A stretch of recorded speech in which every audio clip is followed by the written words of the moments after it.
Hello, children of the popcorn. It is I, Mr. Popcorn, and we're doing a fun one today. This is all very relaxed, and I've got a workmate. I'll let them introduce themselves in a second. They're from Evil Corp, of course. Who better to bring in to talk about horror, certainly on the fun, maniacal side of things, as we like to do at Evil Corp. This movie is full of that, definitely. So, my guest, who are you and what movie are we looking at, please? So, my name is Court. I work at Evil Corp as well. Big surprise. We are looking at Gremlins 2, the new batch, I believe it's called. Was going to That's be it. called Gremlins 2 Takes Manhattan, but you know what? They didn't want to have fun. It's all good. Well, they were going to go to Mars and Vegas potentially as well, along Man, those if they went lines, to Vegas, man, that would have been which great. is That would have been hilarious. great. Before we get into the details, the intent, especially behind Gremlins 2, is what I want to talk to you about, Yep. especially Court. Why? So, first of all, thank you very much. I mean, you love horror. You're obviously a fan. I mean, look behind you for those watching on YouTube. For those listening to We've got a you know, Gremlin as well. yeah, there's how many feet is that ghost face? That full body Um, length ghost face there, Court. Look, I'm about what? About 7.9. I'm about the same size as it. So, I wear this ghost face all the time. Yeah. So Yeah. when people are coming into the room, they don't know if I'm either wearing it or if it's on the mannequin. So it's a nice little surprise when people come into my room. But I'll let you speak to your love of horror soon. First of all, I want to know, why did you want to do this movie? Because this was your choice. Look, like when you said pick a movie, Gremlins 2, I think I sent it to you within a few seconds, really. Yeah, yeah. My favorite genre of horror is specifically little creature films. So Ghoulies, Lovely. Critters, Frankie Freako. I don't know if you've ever seen that one. That's also Yeah, a it's little very guy cool. film. Lots of fun. Leprechaun. It's a niche world of horror, which I think needs to be explored a lot more. Hmm. When done right, it is probably one of the most fun genres of horror, in my opinion. And Uh, Gremlins 2 is little guy genre times 1,000, I think. yeah, I've been saying a certain phrase on this podcast for a minute now that's becoming a theme of the movies we're covering, that cocaine is a great drug. I Oh, have absolutely. I have my suspicions, because they were allowed to do whatever they wanted for this film. And when I discovered that, shout out my flatmate Shay, that Joe Dante didn't want to make this film, but when they said that he and Rick Baker could do whatever they wanted, and writer Christopher S. Haas, I'll double check that in a second, but they could do whatever they want. They could seriously lean in. And in this movie, they really throw shit at the wall. Yeah. Oh, But absolutely. in a 3 times the wonderfully budget. fun way. 3 times the budget. Yep. 3 times the budget, and pretty much Joe Dante, from what I was told, got full creative control, which isn't, Hmm. it's uncommon for a director to get that, you know? Absolutely. Even back then, like carte blanche, I think it's called. Yeah. You just have full creative license. And Yep. they took advantage of it. And knowing that does improve this film. And before going deeper, I too love the little monsters, little devils, demons, however you want to call it, little critters, I think is the best way to put it. Yep. In horror in 80s, it was rife. Of course, that's its golden period. My particular fave, Ghoulies. Oh, same. Absolutely. Yeah. Ghoulies 3. Ghoulies Go to College. Such a good film. If you want to come back on after this, if you feel, satisfied, because I'd love to cover the Ghoulies and Critters, whatever else, but we need to Absolutely. do more of that as a podcast, because it needs to be more out there so we can get new manifestations of that sort of thing. Yeah. Because just side digression, just quickly, have you seen Save Yourselves? No, I have not. It's a romantic comedy horror film. Don't be turned off, because this one, unlike that, what was that, Heart Eyes? This one's good, but that's just me. I didn't mind High, It was too Like, I don't, much on the yeah, rom-com portion of which that I film. completely understand. Yeah, Absolutely. yeah. Yep. But please watch if you like that sort of thing. But I don't want to be a hypocrite. I did like this shout out cat who I watched it with. The poofs, we really enjoyed these invading poofs, yeah, from outer Yep. space. That's all I'll say. Okay. And it was Yep. like, oh, that's leaning in a little bit into like hearkening back to this era and this type of monster. So thank you for the choice. Really enjoyed it. Absolutely. Really liked watching it again with a new perspective, that they wanted to make not a mockery. They wanted to really satire why sequels shouldn't exist, let alone Gremlins 2 should not exist. Yeah? I think before we talk about Gremlins 2, we should at Yeah, least talk true. about Gremlins 1. Oh, Thoughts on it? okay. Yep. Okay. No, I have thought this about this today. The fact that we Yeah. are doing Gremlins 2, and as a podcast, we've never done Gremlins, the original, Mm. even though, shout out Scream Queen, no longer with us, rest in popcorn. She's still alive. It's a joke. It's her favorite film. It's the Baron's, one of her favorite films in her top five. Baron's one of his top five and mine. And I think it's our favorite Christmas horror film across the board. No Absolutely. argument. Yeah. No, no argument. So I don't want to go too deep because I want to go deep when we originally do it and have a lot of people involved, like we did with the Stephen King special. That's just one of those special films. Yeah. Yep. Scream Queen, invite us out there. But I love it. Gremlins is amazing. It stands up beautifully. I watched it again recently, just post pandemic. It was about 22, 23 since being a kid. And it was Mhm. like, oh, this is incredible. This is also, the design, the creature design, stunning, but it's also hilarious. Like the Yep. comedy of it stands up so wonderfully today. And as I say, it was reinstalled from being a kid to an adult as my favorite Christmas horror. What do you feel about the original? The same thing. It's always on my go-to Christmas films for the year. That and Muppets Christmas Carol are always the ones I'm like, we have to watch these two. Yeah, And the then when I chess. finished Gremlins 1, I'm like, that was a nice film. Sweet, let's put on part 2, even though that's not even a Christmas film. Yeah. But you can see like a few parts of the first film carry on to the second, especially the cinema scene where they're watching Snow White and the Seven Dwarfs. The silliness of that scene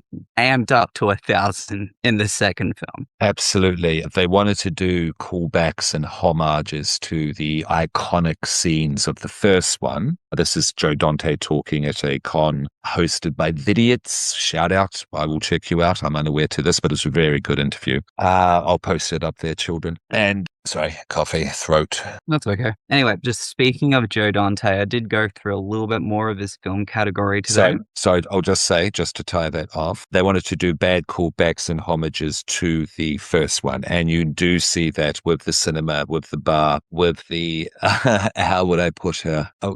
Mae West-esque, the Smurfette gremlin. I think that's the best way to put that character. But you also, Yeah, they call yeah. it Gremlin, I believe. That's it. Gremlin. That's Yeah. that's it. And most pointedly, Phoebe Cates, she does the birthday with Lincoln, and she's afraid of Lincoln or something. Yeah, I think it's a bad dream, and that I could see that they were doing a kind of parody of the iconic father in the chimney, which was the big risky scene to throw in a family movie and all of that. Yeah. Absolutely. Every time I do watch it, I'm just like, because it comes out of just absolutely nowhere, first of all. Yeah. And I'm like, yeah, and then they just cut to the next scene after that. I'm like, what was that? Yeah. Oh, yeah. No. It is quite nonsensical. Definitely. Certainly when it gets into the rampage throughout New York, which is a good 60% of this movie. Is that fair to say? Yeah, about that, yeah. But before we go deeper, you wanted to bring up some stuff about Joe Dante there? Absolutely. I wasn't aware he created one of the films that just absolutely traumatized me as a kid. Not a horror film. I mean, it could have horror adjacent elements in it, but Small Soldiers is the film. Absolutely freaked me the fuck out when I was a kid. Was it the advertism, if I may, of the soldiers, the toy soldiers, the coming to life-ness of it? Yeah. Okay. Gremlins can be seen as a scary movie. Yeah. It dances that line because they are little demons. I'm not talking Mogwai with Gizmo. I'm talking Stripe and Co. as gremlins because they really are gremlins when they transform. Because gremlins, of course, they're the cousins of gargoyles, and we see a gargoyle transformation from gremlin to gargoyle in this film. From bat gremlin, gremlin to bat gremlin to gargoyle gremlin. Yeah, which I thought was very cool. Joe Dante. Okay, so if you've never seen a movie before, children, this guy's done quite a bit in the past. The Howling is one to mention because that's where he worked with Rick Baker. They first worked together. Matinees, we worked with the writer Chris. You've got The Burbs in there. That's just got a new show out based on the original there. That's a Tom Hanks, but a weird Tom Hanks movie.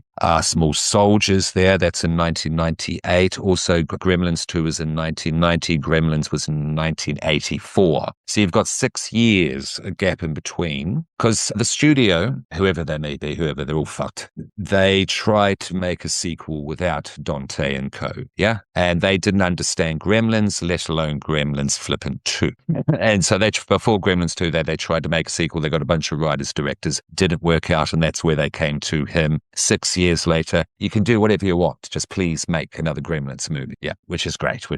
A Looney Tunes back in action. That's in 2003. Is he no longer with us? No, he's still alive, I believe. Okay. Because, there hasn't been a bit in a while since 2018. And it's Nightmare Cinema, partial directing. Burying the X in 2014 was his last, directed film by himself. Okay. Yeah. I thought they that's did important. do a Gremlins animated series for a little bit, maybe Okay. a few years ago. Actually, there was 2 seasons of it. I only watched the first season because I think it was a little bit too childish for my liking. I'm glad we got Gremlins stuff, regardless. But I don't know if he did have any sort of creative input into that. I don't know. No, I didn't come across that. Did not mention that. Yeah. But going back to Gizmo, you know who does the voice of Gizmo? Yeah. Howie Mandel. Yeah. Of course. Howie Mandel. When Strange. I heard that news. Yeah, absolutely. Howie Mandel, their children, if you do not know, stand-up comedian. Like, first and foremost, he's been doing it for decades, and I mean decades, since George Carlin, Lenny Bruce. Well, not just a little bit after Lenny Bruce, to pinpoint him exactly.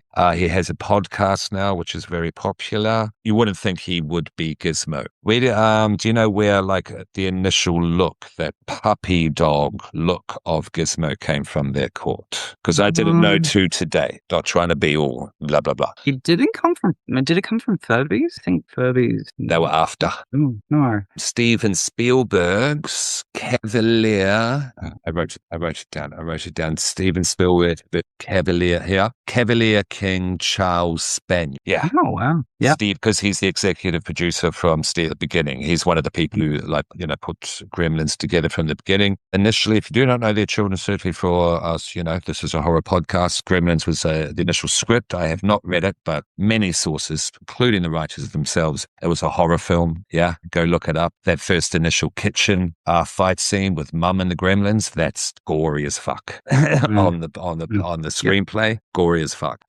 Not Stephen King. Yeah. Spielberg came along and said, no, you need to tone this down a bit because this needs to be you need to ride the line a bit more, put in the family element. Normally, I would bulk at such as, some sort of softening and saccharine. How dare you? But he was 100% correct. He created a family film that a horror fan can enjoy. Yeah.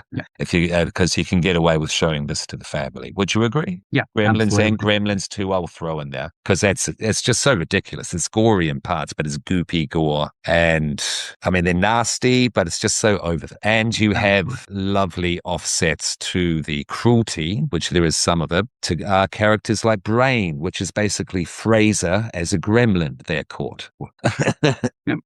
But rambling a bit. Is there anything else you wanted to bring up about, the Gremlins, Dante, Rick Baker? Let me go through my notes real quick. Please. We can edit out any, gaps and such. All good. Okay, Rick Baker. Please. He did the makeup for Tropical Thunder. I've just got here the stuff that he worked on: Star Wars, Men in Black, and then Tropical Thunder in brackets. LOL. That is amazing. No. He is legend. I mean, with these movies, their children, this is more of a aging millennial to Gen X podcast, so it's not really to them, but we do have a younger audience with movies like this and the works of these people. If the past offends you, you're going to find some offense if you're looking for it. But, it's of its time. Yeah, we know this. Because this person, like Rick Baker, for example, has worked on incredible movies like The Empire Strikes Back. He created the goddamn werewolf, an American Werewolf in London in 1981. I mean, do I need to say more really after that?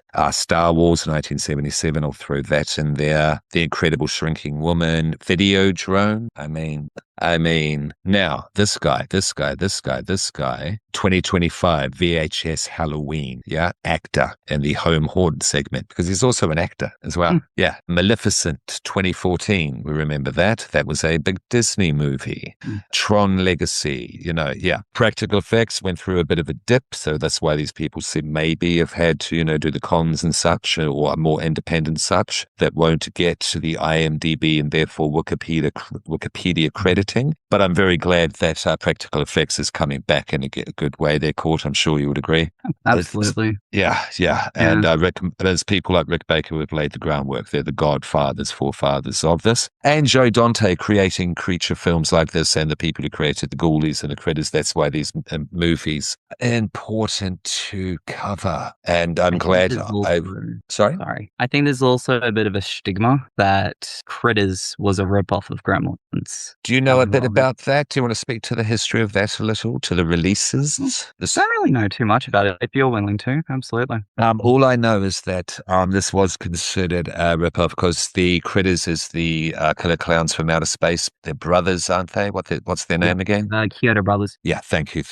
I don't know the exact details, but I don't like to go because like that happens all of the time. Mm, And there's parallel thinking in movie creation. Like, look at all the movies that have sentences now. Something bad is going to happen. They are going to kill you. Yeah, that's a trend at the moment, and this just happens. And so I don't like to go into it too much. Now you're saying the Ghoulies is your favorite, though, but you like them all.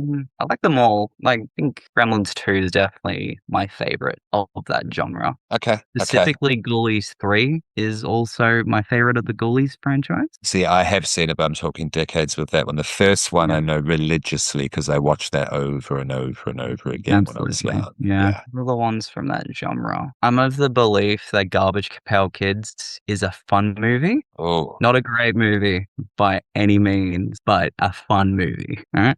my man, if you want to come back and look at these films, definitely this is a fun avenue that we don't have on the pod thus far. Absolutely. Yep. Garbage Pail Kids, because I collected the shit out of those things, and I do know the movie you are referring to. Because we could even side angle wildly and look at the Dinosaurs movie. Mm. Do you know? Yeah, you know that thing? Yep, Yep. absolutely. And then there's the OG Ninja Turtles movies, because that's all kind of a similar practical kind of aesthetic that exists in a kind of same similar commercial sphere by being placed there, not by choice. Yeah. Mm, Yeah, absolutely.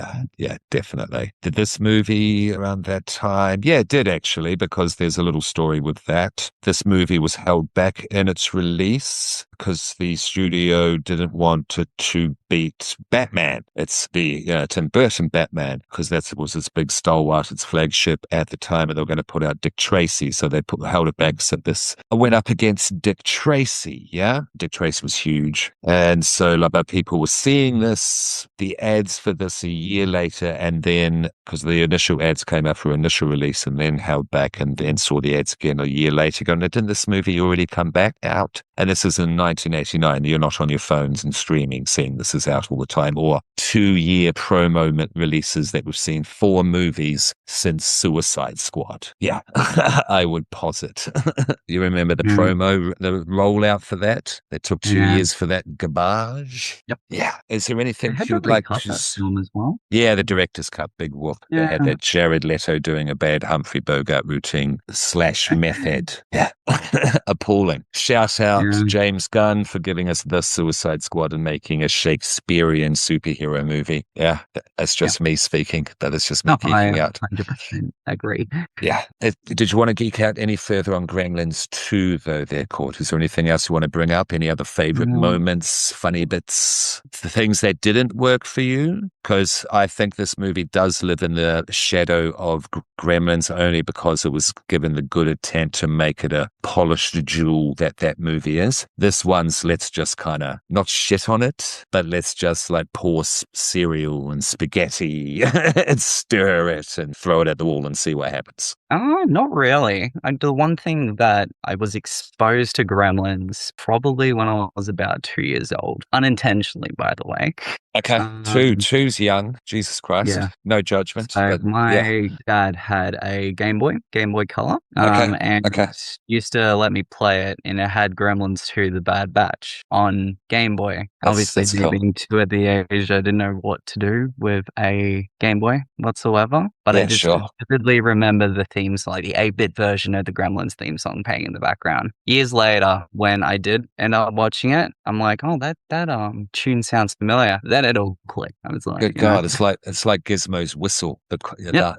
Yeah, the carrion call to Billy at the start of this movie. It's kind of beautiful. At 2 years Yeah, old, 2 years old, yes. We was were that in the Bali. start? And we were in Bali, and my dad bought a Game Boy Color when he was there. And yeah, Was that the the start rest of is your? history. Was that that was the start of your horror life? The rest is history. My first ever Yeah. horror film would have been when I was about 9 years old. My grandma let me rent The Seed of Chucky from the video store, which I will defend till the grave. That is, So will I. yeah, Fuck the absolutely. haters. Fuck No, the no, yep, haters. Yeah. yeah, Yeah, you could get deep, and the deep could get, and the you could get deep, and the debate could become vitriolic with that because there's a bit of yep. hating behind those opinions a lot of the time. I think for the things that are shown and represented in that film, yeah, Mm, it's a whole podcast. It needs its whole, that needs its own episode, if not series. yep. But I could not agree more. Yeah, but please continue. No, that was about it, really. Just, yeah, my first Seed of exposure to Chucky. horror was Cedar Chucky, and yeah, it gave me a bit of a lifelong obsession with Chucky. He is my favorite slasher killer. Same. Always will be. But yeah, that's about it, really. It's Freddy or Chucky, though. I do have to say that it's Yeah, half and half. It could be one or the other. Did it scare you? Is the Cedar question. Chucky or Gremlins? Seed of Chucky went. Did No, yeah? No. absolutely. Let's full both the No, game and no, the it movie. didn't Neither. scare me whatsoever. When was the first time you were scared by anything? Horror doesn't have to be a movie. It could be any other media and or art. Man, there was this is gonna sound funny, but the vacuum cleaner from Teletubbies, the blue one, Okay. Yeah. Sure. absolutely scared the fuck out of me I like that. when I was young, a wee lad. I Hmm. was like, get that fucking vacuum cleaner away from me. It's gonna suck the life out of me. This is interesting. Not to, get psychoanalytic on you here. Lay down, tell me about, whoever. Mm. That's quite surreal, a surrealist look at things. Need better Mm. words to put that, but like it's a surrealist mindset to observe something like that, certainly at that age when those synapses are just forming. Kids have bigger imaginations. And the fact that you went there, and why I say that there, Court, because the children, I'm also kind of a fan of Court. That's also why I brought him on the pod, because his scare work and his mask work and the costumes he makes are fantastic, and the characters he builds from his creations. It's like a Marxist surrealist nightmare. That doesn't really mean anything. Don't read into it, but it's fantastic work. And hearing that is interesting. Did your early love of horror and looking at it because this is a very unique, going from the game to Seed of Chucky, which is a very much a postmodern, and I'd say very much a generation leading into Generation Z, aging millennial, looking forward, having that forward, influencing Gen Z, a kind of framework and lens to what's going on. Yeah. So did your unique initial experiences of horror and the way that's built and, gone on throughout your history, has that informed your scare work, your creations? Does that make sense? Yeah, that makes absolutely. I find like when it comes to my scare work, the things that terrify me are what I try to manifest into my character. It also comes from I'm a big LARPer as well. So I find if I have Okay. it's like just pages and pages of backstory to my characters, I will be able to manifest that with my scaring. I'll know how my characters will interact in situations, that type of thing, really. Brilliant. I find that just backstory just makes everything better, really. Well, then behooves me to ask this question then. Are you an actor of the stage/screen? Do you have classical No, training? No. no, Okay. never actually. I did a little bit of drama back at school. I did hairspray for my Nice. musical. That's about it, really. The listeners' Court was born to be in Hairspray.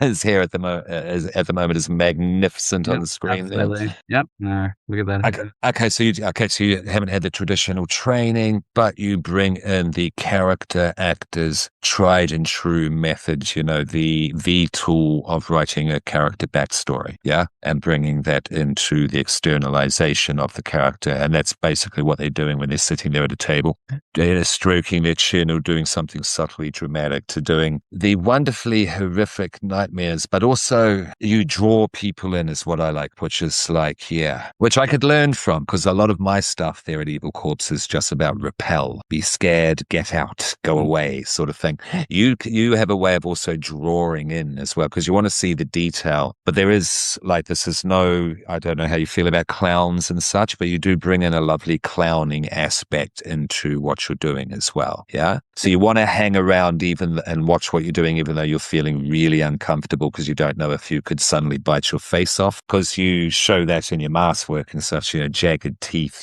to look at. It's yeah. So it's cool. Yeah, It's that's cool. the thing. Yeah. I Uh, find it's better to Please. be unnerved than, just straight up getting scared. Mhm. Like if you're, hanging in a situation for a few seconds, looking at this thing, going, "Oh fuck, is it gonna come towards? What's it gonna do?" And then eventually pops out at you. The suspense. You know what I mean? Oh, absolutely. Yeah, Yep. no, absolutely. Yeah, you should look into theatre work, I think, and building the scare theatre work. But anyway, is there anything else you wanted to talk about your scare work, your costuming work, your LARPing work that you wanted to put out there to the children of the popcorn? No, I think we've covered pretty much everything. Cool. So, therefore, now that the children have an idea of who you are and what you do as well, where you come at as a horror head to Gremlins 2, what do you rate it there, Court? Or my letterbox review, or just in general review. Actually, we'll do your letterbox. We'll bring them up after. Yeah. Do both, please. Okay, Do you know so our coming. system? Sorry, you don't know our system, I do don't you? know your system. No. Please, my apologies. Okay, just quickly. Okay, so it's out of 5, and you can do quarters within the numbers. So 1.25, 5, 7.5, etc. Yeah. 1 is flop corn. Flop corn is when you go to put the bag of popcorn in the microwave and it's all black. Well, yeah, if it's that, it's crazy. It's more when you put your hand in the bottom and you get those black kernels. They're done. You can't save it. 2 is burnt.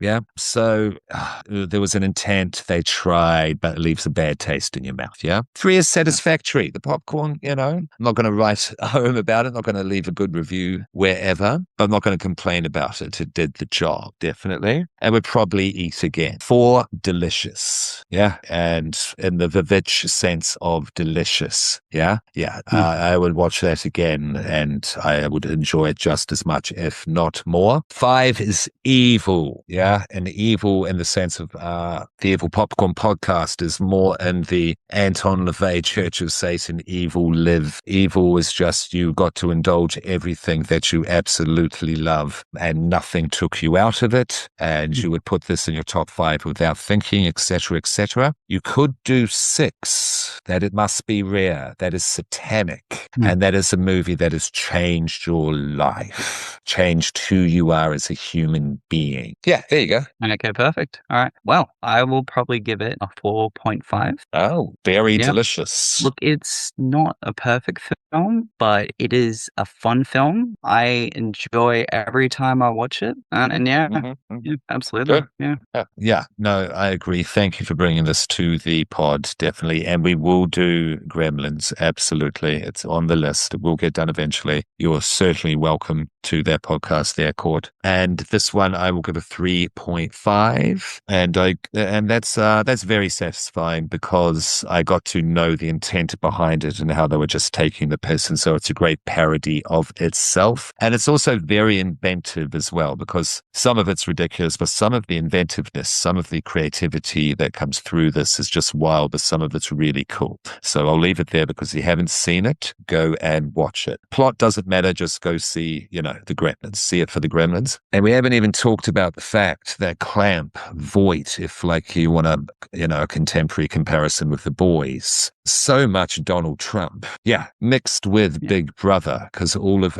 they rewrite Casablanca for a happy ending. I'm reading Big Brother at the moment, they're called. That's with the whole media section of this massive facility that our man Winston is in. It's just pages of that at the moment. Yeah. Yeah. So it's crazy. It's crazy. It's absolutely crazy. Pair this with Back to the Future too. That's my review. Yeah. Yeah.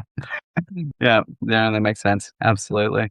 We could leave it there. Is there anything you want to bring up that you want to plug or that you have been watching, you want to shout and make people aware of? Or we could just leave it here because I'm totally satisfied with that. Okay. One thing, obviously, go to Evil Corp. You'll have a great time. It's amazing. Something I watched recently, not a movie, but I will call it a short film, but on the Meat Canyon YouTube channel, his newest upload called Discord Mods Are Ruining My Life. Some great practical effects. Fucking incredible. And for like a YouTube channel, like doing this, it is so good. Definitely recommend. Okay. No, I've heard of that in my YouTube travels. Yeah, you do Evil Corp, so I'll do Escape Manor, the escape room where I work. You know this. Come and do Cabin 13. It's a spooky cabin in the woods, but it's funny though as well. It's hilarious. You pretty much come in, get alarmed, and get roasted, and have a very fun time. It's very immersive. It's like it's immersive. Don't think of it just like going in to solve a bunch of stressful puzzles because you've got a live actor in the room helping you in character, and you pretty much get to immerse like you're playing out a movie scene. A very Evil Dead 2. It's that type of humor. Yeah.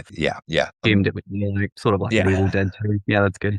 Yes, you and whoever they're called should check it out because it is lots of fun. I think you would enjoy it. I'm going to recommend, because I'm not going to do a reaction, I'll just throw it out here. Myself and Kat went and saw Double or Nothing, Ready or Not 2, Here I Come. That's the full title. That's everything. And Hail Satan. It's lots and lots of fun. The gore's fantastic. The pairing of the two main heroes. Yes, our Brunhildes. Yes, our Valkyries. They are fantastic. They kick absolute ass. The cast is great. Elijah Wood as the lawyer is superb. The impartial lawyer. Yeah, it's what you expect. It's just amped up. And do I mention this? You get a Buffy moment. Yeah. Ooh, and considering the show got goddamn cancelled for no goddamn good reason when she's obviously still, the icon that she is. Yeah, it's good to see that in there. So please go and see it at the cinema, as you should see all the horror movies that come out. Yeah, so I think we can leave it there. I think that's nicely done, Court. Thank you. You killed it. Think you for having me on. Yeah, definitely. I'll have to do it again sometime. Well, and don't be alarmed by this. This is just the usual sign out there, Court. I think, as you know, go to bed, children. Go to bed. Oh, I love it when you're evil. This is me at my most evil. Do your evil laugh.